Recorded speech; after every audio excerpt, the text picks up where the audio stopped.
All right, YouTube, how you doing? Welcome back to the channel. It is Thursday, July 31st. We have just a 3-game MLB slate to dive into in today's video. Like we always do, I'm going to dive into each and every one of these games, so all 3 of them. I'm going to give you my prediction on the side. I'll give you my prediction on the total. We'll talk about any other plays like player props that we like within the game as well. But as always, guys, keep an eye down on the pinned comment for my final plays if that does interest you. If you do want to fade me, absolutely free down in the pinned comment. In terms of how we made out yesterday, a pretty good day. We'll take a cha-ching there. We end up going 4-3, but where we put the monies is important, right? Our 2 biggest plays, Rangers and then the Mariners and Athletics first 500. That was a 2/3 unit play and a full unit play compared to all the other ones being just 1/3 unit plays there. So those ones come through. The worst look was probably Mets and I guess their team total over because they put up a goose egg. Masataka Yoshida, I liked the read, ends up kind of making us look stupid, but nonetheless, we go 2 for 3 in that game, right? Harrison Bader ends up getting 2 hits, and the Red Sox scored 1,000,000 runs. They only needed 4 for us to cash, so a decent day yesterday. I think we picked up just about 0.65 units, if I'm not mistaken. But the better news is that this ride of the day smacked. Let's pump in some crowd noise here for Guard Dog Dave. Say that 10 times quick. Had the Blue Jays and the Orioles over 9.5 total runs. They absolutely smoked that. Both teams almost did it themselves in a 9-8 game yesterday. If you guys don't know what the ride of the day is, it's simple. Just something fun we do here on the channel. All you have to do is use that hashtag ride of the day or ROTD down in the comments. I jump on board with one person's play each and every day.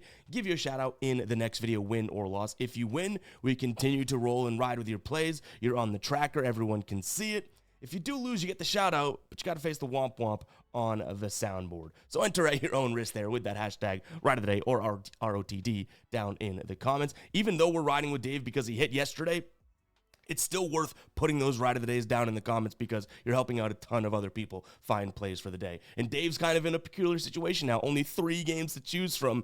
Best of luck to Dave. But let's dive into these games, shall we? First up, we got the Yankees taking on the Rays. So far in this series, 1 game to Tampa Bay. That was game number 1, and then the Yankees won game number 2 and game number 3. They win 5-4 yesterday.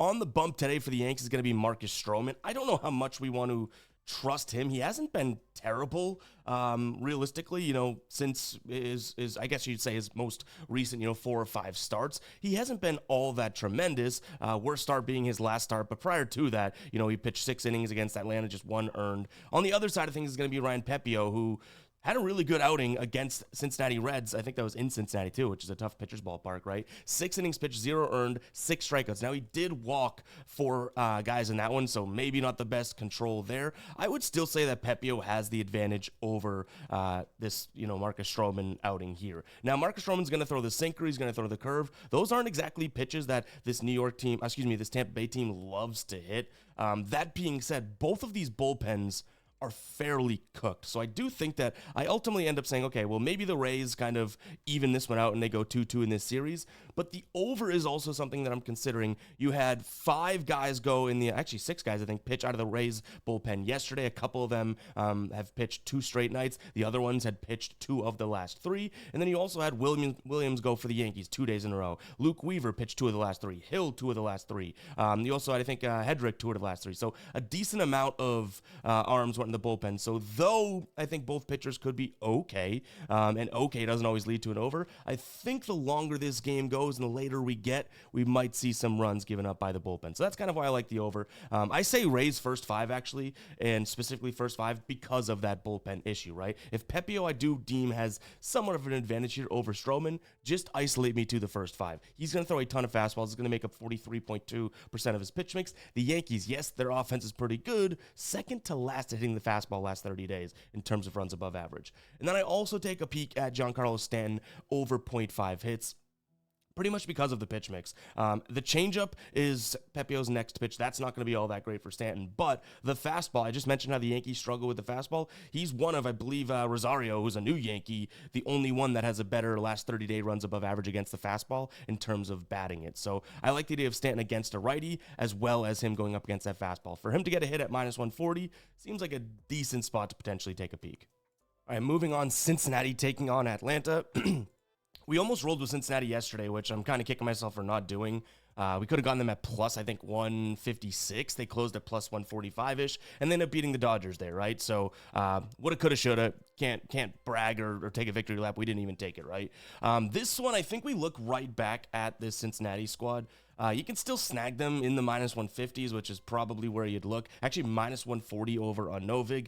This, I imagine, by game time is going to be, minus 165, minus 170, maybe even beyond that, just due to the pitching advantage here for Cincinnati. They have Andrew Abbott on the mound, who's been fantastic, right? On the season, he's been great. Lately, he's been great. He does have, some lesser numbers at home, but again, Great American Ballpark will do that to a pitcher. But the point is that he's going up against Carlos Carrasco, who's going to be making his first start for Atlanta here, was a Yankee, and I don't really know if we can fully trust him, right?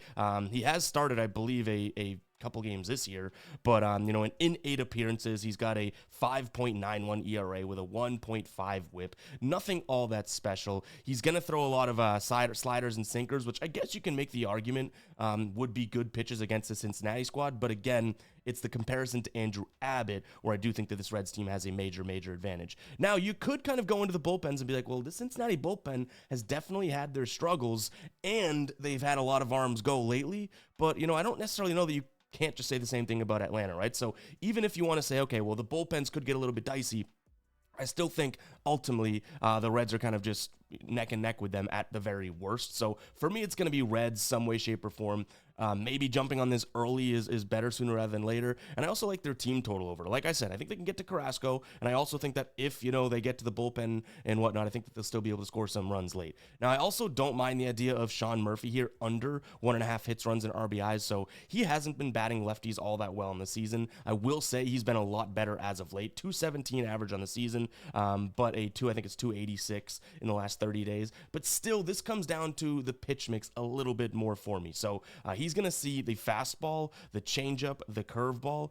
He really isn't hitting any of those pitches all that well in the last 30 days or the full season. So we have a little bit of a, good spot there. In terms of the season, he stayed under this in 60% of his games, and on the road 53, but on the road against lefties, just against lefties, 55%. And then on the road against lefties, I think it was like 53. So it kind of checks out in terms of a trend perspective as well. So yeah, I do like the Reds. I like their team total over. I would lean towards, a full game over because of the Reds bullpen being kind of tarnished too, or taxed.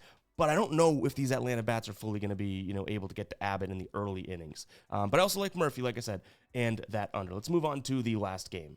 Before we do that, guys, it is your last day to be able to claim the gimme pick over on Underdog that they're giving you a random player. Pretty damn cool. A cool thing that they're doing. Essentially, you're going to get a square that's like 0.5 outs or 0.5 points in the NBA or anything like that, WNBA. So go ahead and check it out. That link will be down in the description as well as the pinned comment. Again, they had this all for July. It's pretty damn cool because, you're getting a different player than the guy next to you and that type of thing. So link will be down below, description and pinned comment. You're going to get that free square, but you also get up to $1,000 in a deposit bonus, depending on what you deposit. So go ahead and check it out. If you want to use the link, great. You can also just sign up on Underdog using code GUYBOSTON. I've been using Underdog for a while. Super fun. What I think that they specialize in is how easy the app or the desktop version, the computer version, how simple and easy it is to get some additional action in on the game. So go ahead and check it out, guys. Link down below in the description, as well as the pinned comment. Like I mentioned, we got our last game here. Let's jump into it.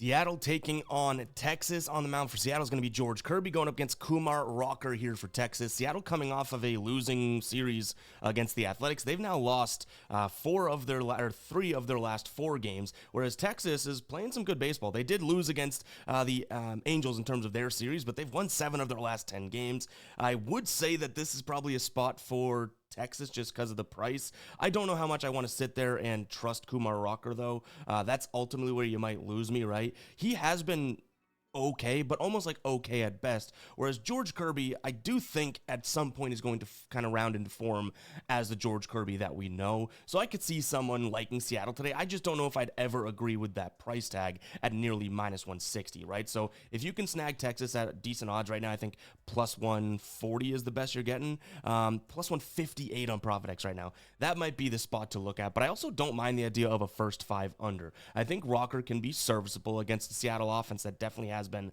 up and down. And I like the pitch mix there that we're going to see. So in terms of his pitch mix, he's going to throw the cutter, the sinker, the slider, and the fastball, all as his 4 main pitches. Well, the only one that would worry me on the Seattle side of things is the sinker. They're the 10th best team in terms of runs above average against the sinker, but the slider, not all that great, 5th worst in the league. The cutter, bottom 10 in the league. The fastball, bottom 8 in the league. So I think that we could see some decent pitching out of him. And then George Kirby, decent at best. Again, I'm not telling you that Rocker's going to go out there and absolutely rock it. Boom. But George Kirby, again, I think is going to get a little bit better. The reason I end up leaning towards the Rangers, though, is because his pitch mix actually kind of fits the liking of Texas, the sinker and the slider combo. So that could get him into some trouble, but he's still a good pitcher. I don't think it's going to get him, let's talk today, Ev, into too much trouble, okay? So I like the first 500. And then looking at Jock Peterson, under 1.5 hits, runs, and RBIs. He's been back for 3 games now since returning.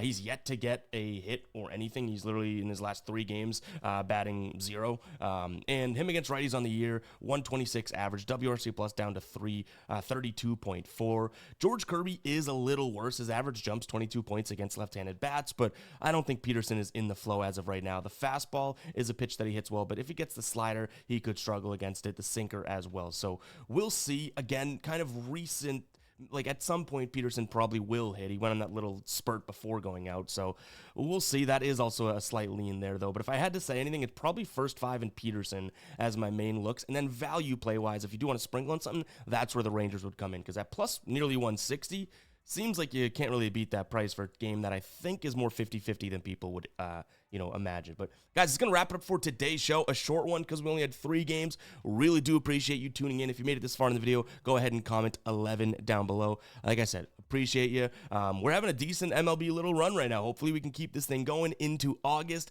But it was a nice July. Last year we had the King of July. We were unbeatable in July. Don't think we necessarily did that this month, but still a decent July and having a good season so far. So really do appreciate it. Hit that like button. Hit that subscribe button as well. Catch you guys in the next one, all right? Peace out.